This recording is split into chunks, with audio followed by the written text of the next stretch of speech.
dal leen ak jàmm ci xibaar TV dañ leen ñaan ngeen wuy di abonné di aimé vidéo yi bu leen koy fàtte am na ci solo gars yi fii di assemblée nationale neexoon na lool neexoon na trop sax vraiment voilà ki nga xamante ni moom mooy Pape Djibril Fall te nekk député ci li nga xamante ni moom mooy opposition bi moom Pape Djibril Fall dafa daal di laaj question bu am solo waaye nag na ko le premier ministre Ousmane Sonko na mu ko tontoo moo am solo voilà vraiment tontu bi ni ko la ilimaani jëriñ Ousmane Sonko li gars yi naan Ousmane Sonko daal loo ko mën di wax rek am na tontam vraiment loolu noonu la gis démb voilà muy ki nga xamante ni moom mooy le premier ministre Ousmane Sonko ak ki nga xamante ni moom mooy Pape Djibril Fall ginnaaw bi nga xamante ni daan naa jël kàddu ci kanamu kii di ilimaani jëriñ yi nan dem diglu ji ki nga xamante ni moom mooy Pape Djibril Fall bu mu ñëwee doog a diglu ji ki nga xamante ni moom mooy Ousmane Sonko di le premier ministre du Sénégal. rawatina ci jamono boo xam les défis sécuritaires sont énormes donc jàpp naa ne ñooñu muy ces 312 seen réintégration dafa war a nekk lu immédiate. beneen bi mooy toujours ci ndaw ji migration circulaire wax nañ ko mooy léegi ndaw ji dañ leen di yóbbu ngeen dem loolu jàpp naa ne du solution keroog bi ñuy dem ni jëwriñ ji taxawee tiim leen. am na lu bari lu mu fàttali ci conscience collective bi te loolu du li ñu diggoon ndawi Sénégal gis naa sax ñu ne Qatar tamit moo ngi xaar ñeneen ñoo xamante ni duñu ñuy witt waaye des gens qui sont bien formés loolu tam dëppawul avec les enjeux de développement du Sénégal donc loolu war nañ ci taxaw bu baax. beneen bi monsieur le premier ministre maa ngi ñeewant bu baax le ministre de la justice ndax fi mu ne ñoo ngi ñëpp a ngi jooy tiim ko y compris le président de la République di wax ne le peuple doit mettre la pression sur la justice non. Le peuple n'a pas le droit de mettre la pression sur la justice rawatina justice boo xam ki ñu ko dénk tey nit ñi am nañ ci moom yaakaar suñ ko dooleelu buñ ko affaiblir fii may wax ak yéen am na jëmm joo xamante ni Simon Faye la tudd rédacteur en chef bu des médias Simon Faye bokk na ci taskatu xibaar yi gën a respecté ci Sénégal ci probité am ci intégrité am nécessité d'enquête ñu ne moo tax tey ji ñu téye ko ay fan këram donc actuellement jàpp nañu ne képp koo xamante ni dañ ko identifier comme noonu premier ministre Ousmane Sonko dañoo war a dal ci sa kaw te loolu jàpp naa ne yow benn noon nga war a am mooy ku noonoo réew mi mais lépp loo xam dafa jëm ci yow jàpp nañ ne war nga ko mën a jéggale bu fekkee ne comprendre nañ fii nga xamante ni foofu la réew mi toll. donc Simon Faye ak la justice ak ñi nga xamante ni yëpp dañ leen di woo ci loo xamante ni du dara parce que li nga wax fii léegi ci wàllu justice jàpp naa ne on est en train de redéfinir même la nature de notre régime. Pendant longtemps, on a décrié une administration judiciaire. Aujourd'hui, on va aller vers un véritable pouvoir judiciaire. Loolu lañ doon xeex. Et pour man ce pouvoir-là, dañ ko war a gën a conforter, war ko gën a liggéey bu baax. C'est pas un pouvoir des juges. Loolu tamit gars yi nga xamante ni souvent ñoom ñooy nekk complètement à côté de la plaque ñoom ñoo koy nekk di wax. Donc loolu la ñu jàpp ne dafa nekk ay problématique yoo xamante ni war nañ ci taxaw bu baax a baax daal di dimbali li nga xamante ni moom mooy encore une fois ndaw ñi dooleel leen dimbali leen parce que tey ji Sénégal on parle de déguerpissement des jeunes yi nekk ci marché yi mais c'est la première fois dans l'histoire du pays où on parle de déguerpissement te kenn déggul ñu wax recasement il faut qu'on parle de recasement bu ñuy déguerpir beneen bi mooy la problématique des marchés benn borom xam-xam day wax ne boo demee ci dëkk boo bëggee xam ni waa dëkk ba mel njëkkal ci marché bi nu marché bi mel moom la dëkk bi mel te sunu marché yëpp tey ku ci am ndomba tànk dootoo dem ci marché yi dootoo fa nduggee dootoo fa lijjanti parce que xam nga ne marché yi nekkul aux normes donc il faut qu'on travaille sur un vaste programme de réhabilitation des marchés jàpp naa ne loolu tamit dafa nekk farata ci fi nga xamante ni foofu la Sénégal toll. mbokk yi ñoo déggandoo kàddu yi ki nga xamante ni moom mooy Pape Djibril Fall ginnaaw bi nga xamante ni daal naa yëkkati ay kàddoom yu am fulla ci kanamu ki nga xamante ni moom mooy le premier ministre Ousmane Sonko waaye ki nga xamante ni moom mooy Ousmane Sonko lam ko daal di tontu mu am solo ñu dem diglu ji ko ñëwaat. problématique boo xamante ni c'est la presse sénégalaise. Excusez-moi mais justice bi doy na c'est bon. damay revenir sur la problématique de la presse. non honorable question la ci benn thématique bunoo xaabaabal ci thématique yu bëri donc restel ci justice bi. Sinon mën nga dem toog. La presse se sent persécutée aujourd'hui. Veuillez couper le micro s'il vous plaît. La presse se sent honorable, allez vous asseoir. Allez vous asseoir. Monsieur le Premier ministre, vous avez la parole.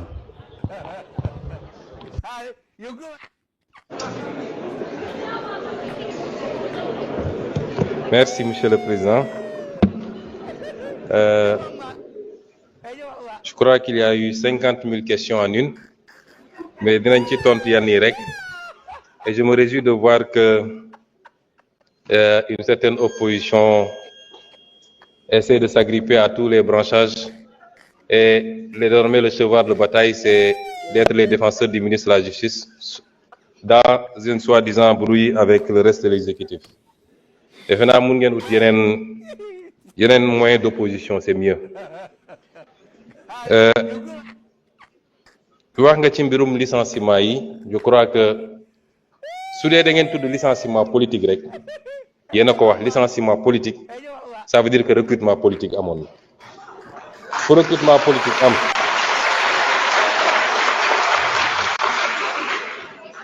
ku ñëw ku politique recruté woon nag politique war na laa mën a fi dindi loolu amul demal ma ñëw mais il se trouve que ce n'est même pas ça. Le problème ministre bi Birame Souleye Diop wax na ko léegi on vous a donné des arguments techniques, répondez par rapport à des arguments techniques. Nee nga justice il faut mu prononcer wu kan moo tere justice prononcer wu les gens sont libres d'aller en justice pour dire que d'accord ma ci sama licenciement et la justice se prononcera. C'est pas un débat jarul ñëw fi assemblée boobu vraiment c'est hors sujet. Ensuite, s'il vous plaît, parler de justice. Vous savez wax naa léegi je ne sais pas dans ce que j'ai défini nga xam ne lépp ci constitution laa ko jëlee lan mooy le changer régime bi est-ce que yow xam nga régime Sénégal kon est-ce que vous pouvez me dire la constitution dit que c'est ça, je rappelle que c'est ça, vous dites qu'on change le régime kon la constitution existante change de régime. C'est-à-dire il faut arrêter d'être aérien.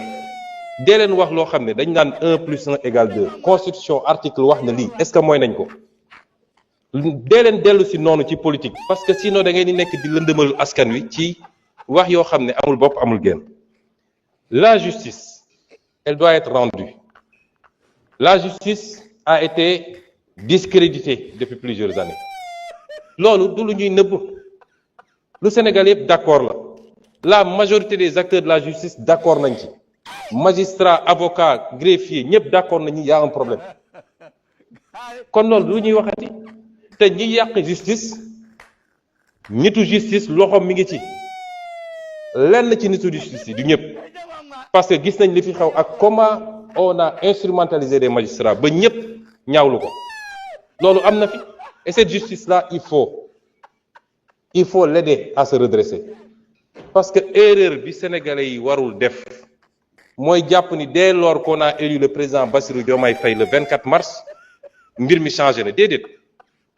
y a la volonté de changer la conduite du changement et les résultats yi ñu war a am l'État c'est le même État qui est là les mêmes agents hauts fonctionnaires magistrats etc. loolu c'est pas parce que changé nga président rek que loolu changé na de liggéey la boo xam ne au jour le jour lañ koy def. Ce qu'on appelle l'état profond, il est encore là, avec ses habitudes. te liggéey la boo xam ne du liggéey bu yomb mais la justice am na erreur bi nit ñi di def le peuple a le droit de dire que j'attends c'est le service public de la justice. Pourquoi on peut mettre la pression sur le président, sur le premier ministre, sur l'Assemblée, et le peuple au nom duquel la justice est rendue n'a pas le droit de dire mais j'ai un problème ci sama justice nu muy doxee. Au nom de quoi? On dit le temps de la justice n'est pas le temps des hommes. Le temps de la justice est le temps des hommes parce que la justice est rendue au nom des hommes. Et en matière de justice, il y a un principe qui est important, la célérité. La justice doit être rendue avec célérité. Ça, c'est un principe fondamental du droit. Mën nañ ci poursuivre sax des magistrats lorsque par leur négligence dossiers yi dafa nekk ba peut-être sax génn ci dugg ci délai de prescription yi. On peut poursuivre disciplinairement des magistrats. Tey bi ñu jóg ñëwee gars yi def inventaire laaj leen dans les cabinets d'instruction ñaata dossiers lañ fa fekk des milliers de dossiers qui dorment là-bas depuis longtemps. On peut trouver des justifications, peut-être amuñu suffisamment d'effectifs, peut-être les conditions de travail, mais en tout cas de cause, la justice doit être rendue avec célérité parce que le citoyen doit pouvoir connaître son sort rapidement et la société doit pouvoir être édifiée sur le sort du citoyen. est-ce que yoon la ñu ne nit jàpp nañ ko pour une banalité mu def 10 ans ñu ne mi ngi instruction est-ce que vous voudriez être dans cette situation bu kon yéen opposition da ngeen di ut fu ngeen di langaamu da ngeen amatul argument nee nga que actuellement dañuy dal ci kaw nit ñi gis nga la liberté d'expression constitution moo consacré la liberté d'expression est-ce que xam nga ban article moo ko wax ci constitution bi ak lan la wax je suis sûr que xamoo ko liiroo ko l'article 10 de la constitution dafa ne chacun a le droit d'exprimer et de diffuser librement ses opinions par la parole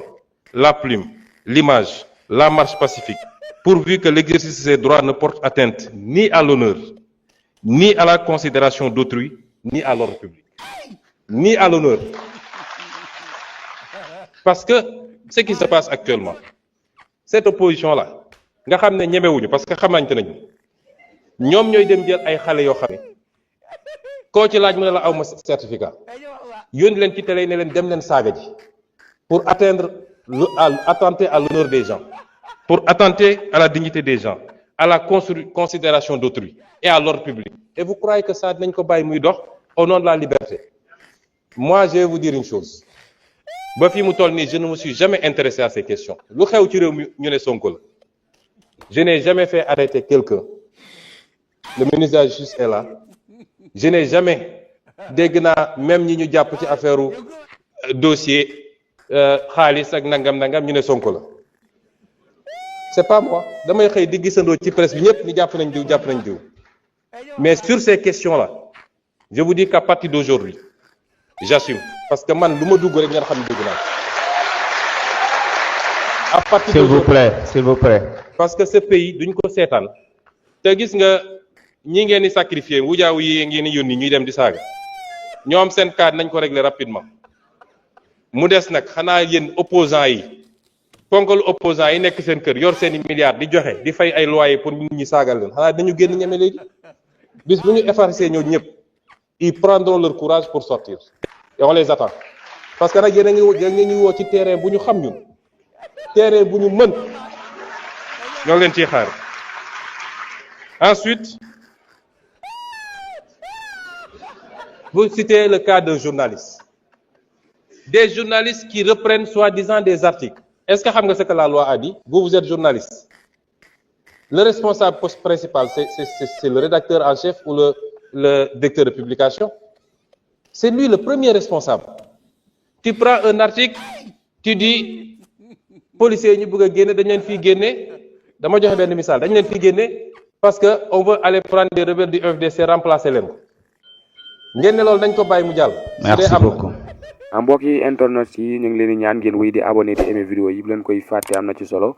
ñoo daal di gisandoo ki nga xamante ni mooy la ilimaani jëwriñ ji di Ousmane Sonko daal di tontu kii di Pape Djibril Fall daal di koy tegaat place am nag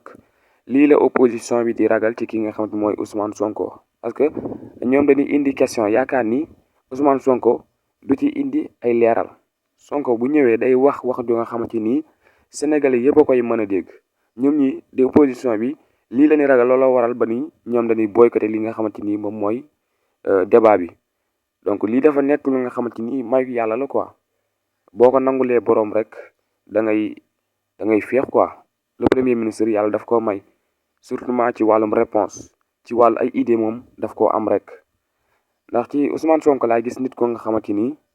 automatiquement les questions yi nga xamante ni ñoom ñu koy posé dañuy jàpp ni moo gën a difficile pour nit nga génn ci parce que ay mboolooy nit ñooy daje ngir def benn question bu nga xamante ni dañuy yaakaar ni le premier ministre du ci génn alors que bu ñëwee teg question bi rek automatiquement Ousmane Sonko du ni xaar leen ba ma dem kër ga wala xaar leen ba ma demaat primature mais le premier ministre lan lay wax day tontu directement kon kii dafa am ay idée dafa am ay argument boole kook li muy wax daf koy teg ci xam-xam vraiment man lii moo tax ma bëgg ki nga xamante ni moom mooy le premier ministre di Ousmane Sonko mbokk yi kàddu yi la leen indiloon muy kàddu kii nga xamante ni mooy Ousmane Sonko ginnaaw bi nga xamante ni moom Pape Djibril Fall daan naa yëkkati li nga xamante ni moom mooy ay laajam teg ko ci taabal ji ci biir laaj boobu nag mu daal di yëkkati kàddu yu am solo nee na maanaam justice bi dañuy singali ñi nga xamante ni dañuy non le premier ministre Ousmane Sonko daal di waxaat ci biir kàddoom ni Ousmane Sonko alors que dañuy loolu noonu warul am waruñuy singali ku noonu Ousmane Sonko mais noonu réew mi lañ war di singali mais man jàpp naa ni ñoom ñii kon ñoom rek la justice bi war a singali lu tax parce que ñoom kese ñooy noonu réew mi kan mooy moom réew mi kan moom réew mi wala kan la Sénégalais yi dénk réew mi le président Bassirou Diomaye Diakhar Faye ñoom ñi amul kenn ci ñoom laa wax ku ci bëgg réussir le président Bassirou Diomaye Diakhar Faye ñoom ñëpp ay noon yi Bassirou Diomaye Diakhar Faye mais nekkuñu noonu Bassirou Diomaye Diakhar Faye ay noonu Sénégal lan parce que le président de la République Bassirou Diomaye Diakhar Faye ak Elimane Diourounen ki nga xamante ni moo porté projet ba mu egsi fii am ay idées yu leer nañ ni dañuy defar réew mi yow nga ànd ak ñoom ba egsi ci benn niveau bi nga jikki-jikki daal di xeddi donc loolu mën ñu ko qualifier lenn lu dul sa intérêt personnel kese moo la yëkkati mais du sa intérêt réew comme nag sa intérêt réew yëkkatiwu la kon yow noonu Sénégal nga kon justice bi ci ñoom ñi la njëkk daal benn dafa weddi boppam sax parce que dañi képp ku nga xamante ni noonu Ousmane Sonko nga rek yow la justice bi di singale moom ñoom opposition bi sax laay wax amul kenn ci ñoom ku nga xamante ni bëgg nga di teg bët Ousmane Sonko mooy wax wala bëgg nga di teg bët Ousmane Sonko muy jaar ci tapis rouge comme ni mu koy waxee kon ñii vraiment buñ dee wax noonu ñi ñoo tax waaw ñoom ñu nekk noonu Ousmane Sonko loolu yitteelul ñun xam nga lan moo yitteel ñoon ñu nekk noonu réew mi te ñu jàpp na ni képp ko nga xamante ni noonu Ousmane Sonko nga noonu président Bassirou Diomaye Diakhar Faye nga noonu réew mi nga grâce parce que li nga xamante ni moom mooy idée yi nga xamante ni ñoom ñi porté réew mi ñoo ngi ko yor ngir jëmmal réew mi ci kanam ñoom ñi ils sont contre li nga xamante ni moom mooy idées yi loolu kenn mënu ci dara waaye ay idées yu leer ñi ku ne xamees na ko ku ne xam na ki nga xamante ni exactement moo bëgg a defar réew mi ak ñi nga xamante ni ñoo bëgg a yàq réew mi ñi nga xamante ni chaque jour ñoo fi nekk ngir lëndëmal xelu Sénégalais yi ñooñu def dégg nga maam ku ne xam na ni ñooñu développement Sénégal ñoru leen waaye dara ñoru leen lu dul seen intérêt personnel kon ñu ngi leen di jaajëfal bu baax a baax di leen wax ngeen wéy di abonné vidéo boobu la leen indiloon di leen wax ngeen wéy di abonné bu baax a baax bu leen koy fàttee am na ci solo